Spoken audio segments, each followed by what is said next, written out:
Assalamualaikum warahmatullahi wabarakatuh. Hari ini kita berjumpa lagi pada perkuliahan kita di mata kuliah agroklimatologi. Nah, pertemuan kemarin ya, di minggu kemarin kita sudah membahas bagaimana itu suhu udara, pengertiannya, suhu-suhu yang terbagi di suhu minimum dan maksimum.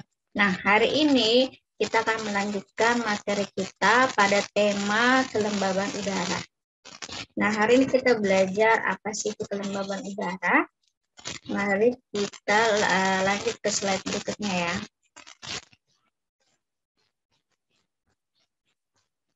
Nah, baik, di sini ada pengertian. Apa itu pengertian dari kelembaban udara? Nah, kelembaban udara merupakan jumlah atau kandungan uap air yang terdapat di udara. Nah, di sini juga kelembaban udara terbagi menjadi 3, yaitu yang pertama kelembaban nisbi, yang kedua adalah kelembaban mutlak, dan yang ketiga adalah kelembaban spesifik. Nah, kita harus tahu lebih dulu apa sih itu kelembaban nisbi. Nah, kelembaban nisbi adalah nilai perbandingan jumlah uap air yang ada di atmosfer dengan jumlah uap air yang dapat dikandung oleh atmosfer pada suhu dan tekanan yang sama. Nah, itu pengertian dari kelembaban nisbi. Sedangkan kelembaban mutlak, apa itu kelembaban mutlak? Kelembaban mutlak adalah perbandingan massa uap air terhadap total volume udara. Nah, biasa kita sebut dengan konsentrasi uap air dalam udara lembab. Nah, sedangkan pengertian dari kelembaban spesifik adalah perbandingan antara massa uap air yang terkandung oleh kantong udara dengan massa total kantong udara tersebut. Nah, ini penjelasan mengenai apa sih kelembaban spesifik. Nah, berikutnya kita mempelajari apa itu kapasitas untuk menampung udara. Nah, itu keadaan jenuh ditentukan oleh suhu udara. Nah, jadi kapasitas untuk menampung udara itu dipengaruhi oleh keadaan jenuh yang ditentukan oleh suhu udara. Nah, ada juga defisit tekanan udara. Nah, defisit tekanan udara itu kita lihat dari selisih antara tekanan uap jenuh dan tekanan uap aktual. Nah, sedangkan sumber uap airnya itu dapat kita lihat di lautan dan permukaan tanah maupun daratan. Nah, menurut Nico Wolf tahun 1977, apa itu kelembaban udara? Nah, di sini dapat kita lihat kelembaban udara merupakan akibat dari laju evapotranspirasi yang tinggi pada lintang tempat. Nah, di sini yaitu latitude yang rendah dan adanya pergerakan massa udara panas yang banyak mengandung uap air. Nah, itu pengertian dari kelembaban udara. Berikutnya, kita dapat lihat hubungan kelembaban udara dengan suhu. Jadi, apa sih hubungannya? Apakah ada hubungan antara kelembaban udara dengan suhu? Mari kita lihat hubungannya. Nah, yang pertama adalah perubahan kelembaban udara sangat dipengaruhi oleh perubahan suhu. Jadi, jika suhunya berubah, kelembaban udara juga dipengaruhi. Nah, yang berikutnya, jika suhu udara meningkat, maka kapasitas udara menampung uap air akan semakin besar. Jika tidak ada penambahan uap air, maka pH-nya akan turun. Jadi, ada hubungan timbal balik antara kelembaban udara dan suhu. Nah, di sini kita dapat lihat bagaimana grafik dari hubungan kelembaban udara dengan suhu. Di sini kita bisa lihat perubahan kapasitas kandungan uap air pada suhu udara tertentu.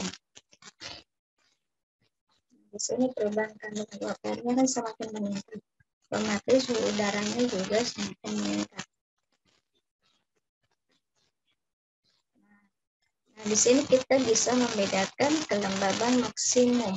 Nah, kelembaban maksimum udara biasanya terjadi pada pagi hari. Jadi itu biasanya terjadi pada pagi hari ya. Nah, di mana pada saat ini suhu udara berada pada suhu minimum. Sedangkan kelembaban minimum biasanya itu dicapai pada suhu maksimum, yaitu pada setelah matahari melewati titik kulminasinya. Jadi kelembaban maksimum udara itu biasanya pada pagi hari. Nah, kelembaban maksimum di lautan umumnya terjadi pada musim panas. Sedangkan di daratan terjadi pada musim basah yang biasa kita sebut dengan musim hujan. Jadi kelembaban di lautan itu berbeda. Jadi kalau musim panas, nah sedangkan di darat itu biasanya kelembaban maksimumnya itu pada musim basah atau musim hujan. Nah, di atas lautan, kelembaban atmosfer itu dikontrol oleh keadaan suhu di permukaan laut.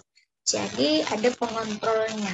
Nah, sedangkan di daratan, kelembaban udara tergantung pada sifat-sifat massa udara serta dipengaruhi oleh unsur iklim lainnya, seperti radiasi surya, curah hujan, suhu udara, angin, dan evaporasi. Jadi di atas lautan itu berbeda dengan di atas daratan. Nah, kalau kelembaban udara di daratan itu tergantung dari sifat-sifat massa udaranya. Nah, itu juga dipengaruhi oleh unsur iklim. Nah, di sini juga ada metode pengukuran kelembaban udara. Bagaimana kita bisa mengetahui kelembaban udara? Nah, di sini kita menggunakan alat ukur kelembaban udara yang biasa kita sebut dengan hygrograph. Itu adalah alat ukur untuk kelembaban udara. Nah, di sini kita bisa lihat bagaimana kelembaban spesifik. Perbandingan massa uap air pada suatu sampel uap udara di udara dengan total massa uap air sampel. Nah, itu biasanya disebut dengan konsentrasi uap air di dalam udara lembab. Nah, ini rumusnya dapat kita lihat.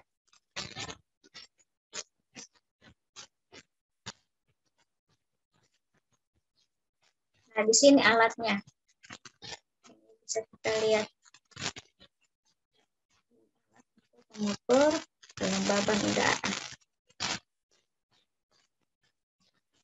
Nah, berikutnya kita menggunakan metode untuk mengetahui kelembaban absolut. Nah, di sini kita melihat perbandingan dari massa uap air terhadap total volume udara. Itu untuk melihat kelembaban absolut. Nah, sedangkan untuk melihat kelembaban relatif, kita melihat perbandingan jumlah uap air yang ada di udara dengan jumlah maksimum uap air yang dapat dikandung oleh atmosfer pada tekanan dan suhu yang sama. Nah, itu untuk mengetahui kelembaban relatif.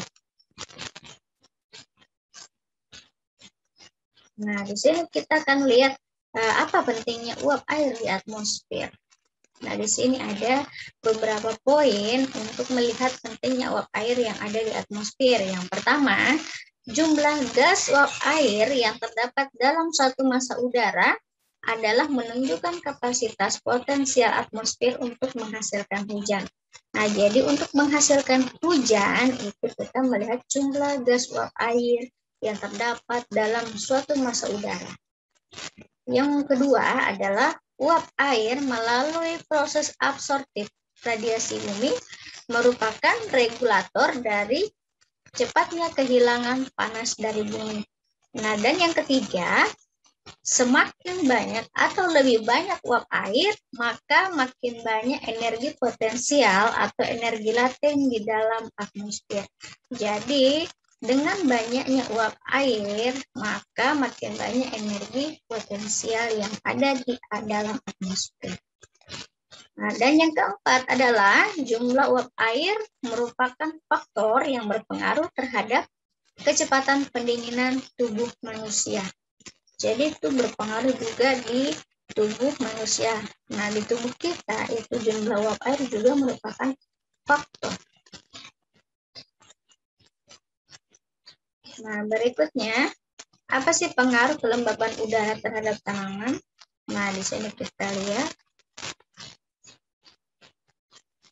Yang pertama adalah itu pengaruhnya menghambat transpirasi. Jika dilihat jika RH-nya relatif tinggi, maka dapat menghambat proses transpirasi sehingga mengurangi laju transportasi larutan zat hara dari tanah ke organ tanaman. Nah, ini jika RH-nya relatif tinggi, itu mengurangi laju transportasi larutan zat hara dari tanah ke organ tanaman. Nah, di sini juga kita lihat kondisi yang potensial untuk timbulnya hama dan penyakit. Nah, itu jika RH-nya relatif tinggi akan mengakibatkan adanya potensial timbulnya hama penyakit. Ya, jadi perkembangan hama penyakit itu sangat potensial dengan pengaruh kelembaban udara yang tinggi.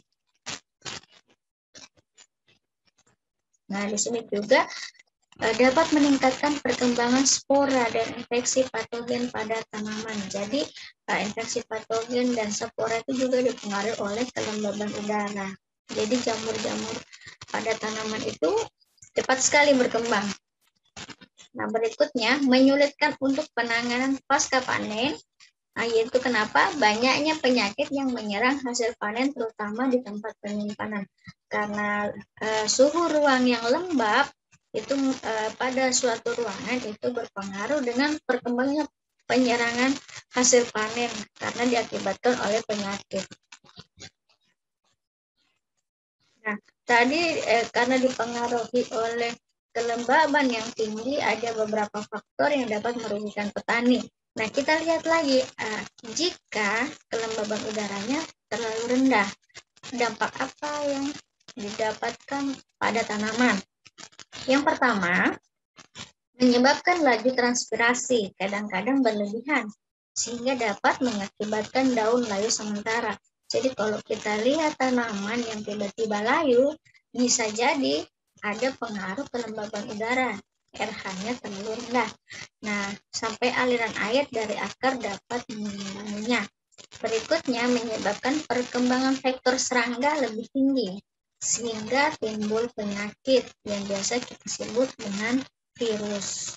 Nah, jadi tidak bisa juga kelembaban udara terlalu tinggi, tidak bisa juga kelembaban udara terlalu rendah, karena sama-sama merugikan bagi tanaman. Nah, demikian materi saya mengenai kelembaban udara di minggu ini. Terima kasih atas waktu yang diberikan kepada saya. Saya akhiri pertemuan kita hari ini. Assalamualaikum warahmatullahi wabarakatuh.